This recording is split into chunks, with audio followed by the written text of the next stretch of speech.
सिंधी पढ़ण सिखो। प्यारा वारो, छा तव्हांखे ख़बर आहे त आवाज़ कीअं ठहंदा आहिनि? अखरनि जे मथां हेठां एराब ॾियण सां आवाज़ ठहंदा आहिनि। अॼु असां ज़बरुनि जा आवाज़ पढ़ण ऐं आवाज़ कढणु सिखंदासीं। अचो त पढ़ूं।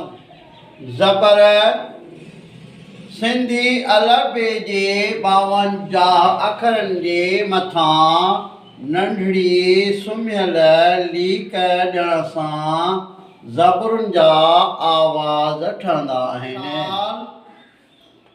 अलफ़ के मथां ज़बर है ऐ, बे जे मथां ज़बर है आवाज़ निकिरंदो, बे जे मथां ज़बर है आवाज़ निकिरंदो ब, ते जे मथां ज़बर है आवाज़ निकिरंदो त, मथां ज़बर आहे आवाज़ निकिरंदो ज।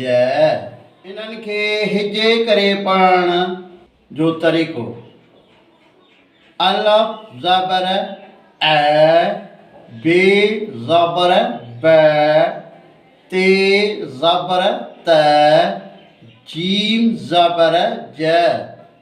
माना अखर सां गॾु ज़बर जो आवाज़ चई ऐं आवाज़ कढणो पवंदो आहे। हिन वीडियो खे लाइक कंदा, शेयर कंदा, फॉलो कंदा। यूट्यूब ते सिंधी एजुकेशन 92 खे फॉलो कंदा। हिन वीडियो खे शेयर कंदा ऐं सवाबु कमाईंदा।